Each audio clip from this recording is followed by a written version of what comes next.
Hey kiddies, it's Triple Feature Tuesday, and this week we're going to look at some sequels that make fun of the movies they're following. I've got 2 tickets to paradise. It's always an interesting gambit. You have a popular movie that has a, pretty ridiculous premise, but you made so much money on it that you want to make another one. So you make fun of how silly the first one is by saying, it's so ridiculous this happened again, almost exactly the way it did the first time, which is just preposterous. But then it turns out that it's just as much fun as the first one, which is strange in and of itself, because usually sequels just aren't as good. But these sequels, just as much fun in different ways as the originals were.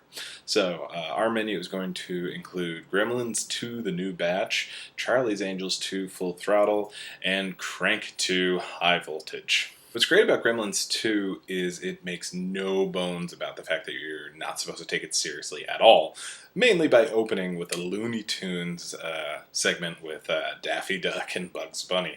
And from there, it just gets more and more ridiculous. Billy and... God, what was Phoebe Cates' name? Anyway, Billy and Phoebe Cates, because I can't remember her name. But, it doesn't really matter that much. She's Phoebe Cates. She's Phoebe Cates in most things that she's in, and that is more than enough for me and, Kevin Kline. Whereas they were, really earnest young adults in the first one, this time they're just, vehicles for shenanigans to happen.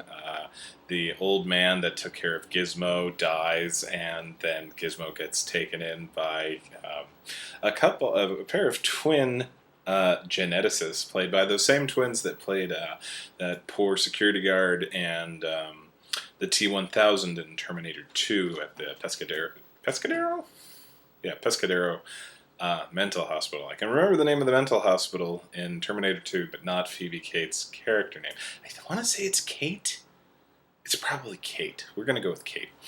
So they take him into the Clamp building, which I gotta tell you, if I could live anywhere, it's the Clamp building. It's just the most ridiculous thing ever devised by man. And what a man! Daniel Clamp, John Glover, Towson University's own answer to Donald Trump. Just a ridiculous person, ridiculous building that rents out office space to anything, including the genetics laboratory run by Dr. Catheter, played by Christopher Lee. Look, this movie is just based on that, the thing is absurd. But then they start making fun of the first movie, which I love. The first big moment of self-reference and parody is when Billy is trying to explain to the security staff the danger that they're all in, and they immediately start tearing apart the rules. Don't get them wet, don't get them in sunlight, don't feed them after midnight. They just start making fun of all of them.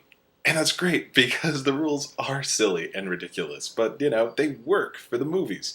And then everything goes horribly, horribly wrong, because Gizmo, of course, gets wet by another, Marylander, John Astin.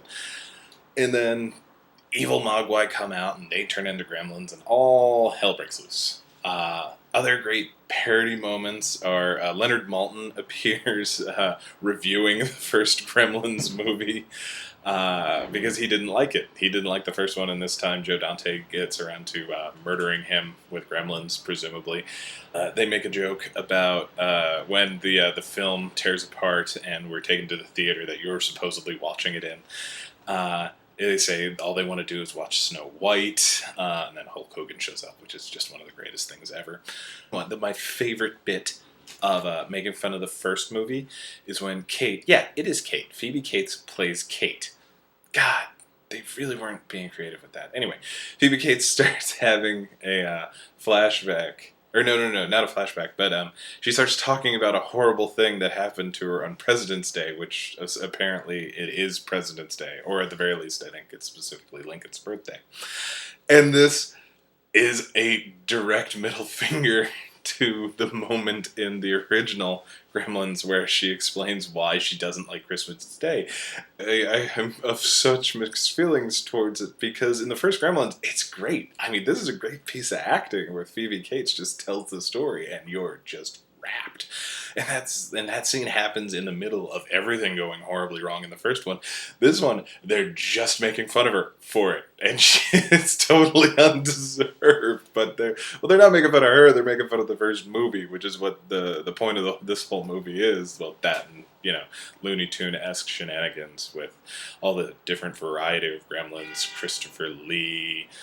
It's funny because we have John Astin, who played Gomez Adams, and then John Prosky, I believe his name's John Prosky, playing a vampire grandpa who's basically playing Grandpa from the Munsters, so they're sort of both... They never share a scene together. But anyway, I'm rambling because there's too much to talk about Gremlins 2, which is why we're going to stop, other than to say, man, Tony Randall as the Brain Gremlin just completely stole that movie. It was so goddamn good.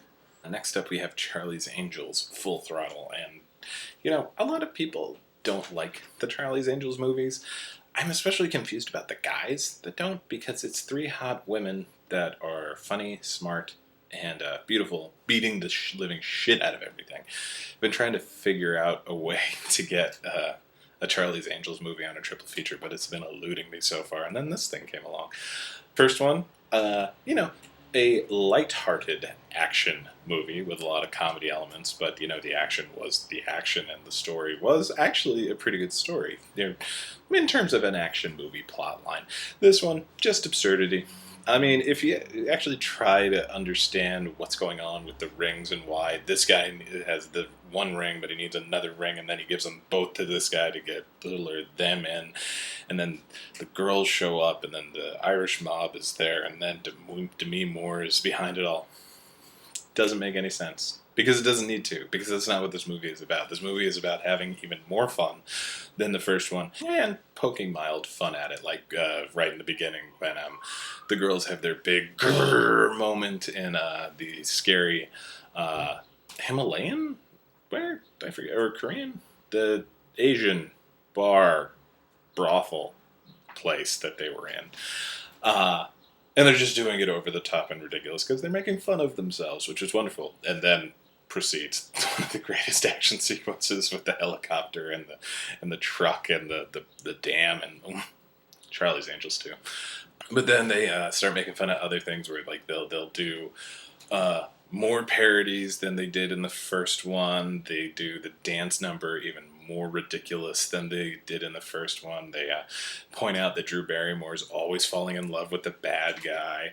Crispin Glover's back and his makeup's even more absurd than in the first one.